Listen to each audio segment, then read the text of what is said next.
What is up, you beautiful people out there on the internet? It is I, Michael Shockman. Welcome back to the season finale of this season 3 of our series of D&D 5e Simplified, where we cover all the nitty-gritty, itsy-bitsy pieces of the 5th edition Player's Handbook. On today's last episode of this season, we are going to be covering the extensive new terminology used in weapons, kind of as a bit of a appendix to what some of the things we learned about in last episode, and the episode before that, the weapons stuff.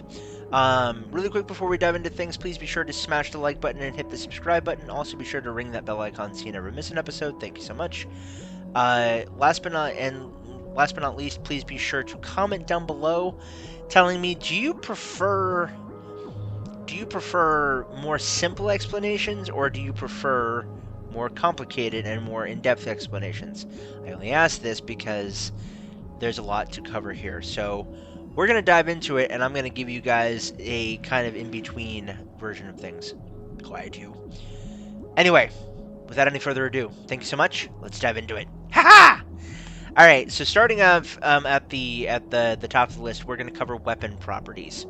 Many weapons have special properties related to their use, as shown in the weapons table. Starting off at the top, we have ammunition. This is a long one, so I'm just going to summarize. When this is applied to a weapon, you can use specific types or most types of ammunition with it. That means that weapon uses that ammunition to be able to function and cannot function without it. Next, we have finesse. When making an attack with a finesse weapon, you can use your choice of either strength or dexterity modifier for the attack and damage rolls. You must use the same modifier for both rolls. Next, we have heavy. Creatures that are small or tiny have disadvantage on attack rolls with heavy weapons. A heavy weapon's size and bulk make it too large for a small or tiny creature to use effectively. Next, we have light. A light weapon is small and easy to handle, making it ideal for use when fighting with two weapons. See the rules for two-handed fighting in Chapter 5. Check that out on your own. I'm not going to cover it here. Next, we have loading as a thing. Let's go here. Because of the time required to load this weapon, you can fire only one piece of ammunition from it when you use an action, bonus action, or reaction to fire it, regardless of the number of attacks you normally would make. This can be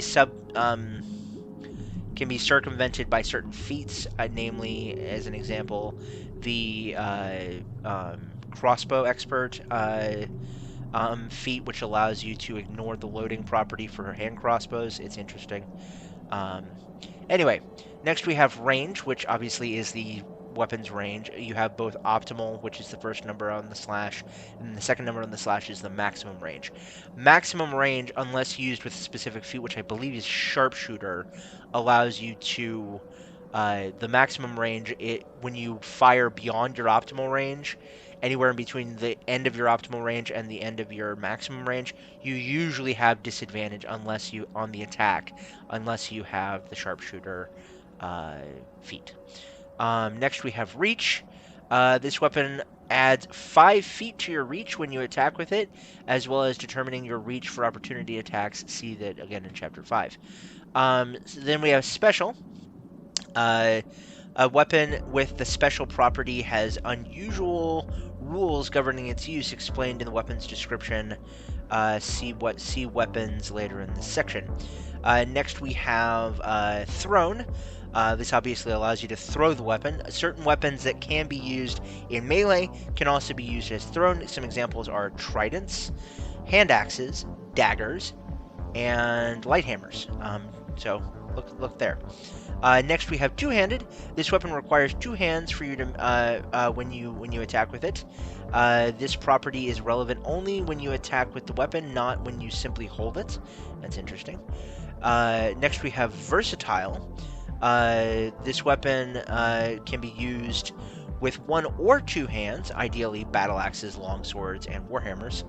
A damage value in parentheses appears with the property. The damage when the weapon is used with two hands.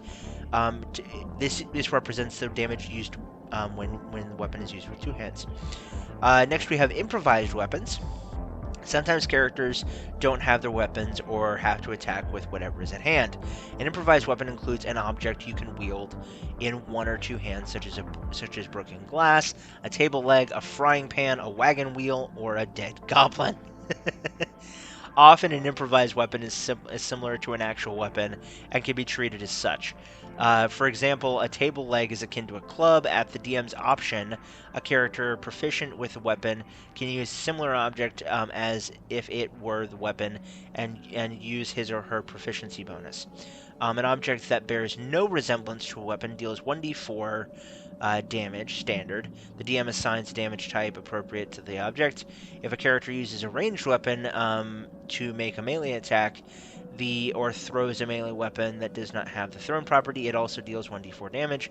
An improvised thrown weapon has normal range of 20 feet and a long range of 60 feet. Next, we have silvered weapons, which is something that wasn't covered before, but I'm going to cover here. Somewhat monsters that have immunity or resistance to non-magical weapons are susceptible to silver weapons. So cautious adventurers invest extra coin to plate their weapons with silver. You can silver a single weapon or 10 pieces of ammunition for 100 gold pieces. The cost represents not only the pieces of silver, but also the time and expertise needed to add silver to the weapon without making it less effective. Next, we have special weapons. This is what I told you I would cover in the last episode. We have lances. You have disadvantage when you use a lance to attack a target within 5 feet of you. Also, a lance requires 2 hands to wield if you are not mounted.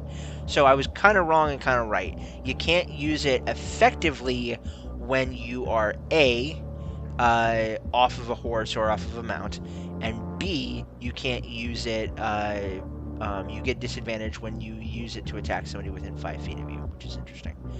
And last but not least, we have the net. A large or smaller creature hit by a net is restrained until it is freed.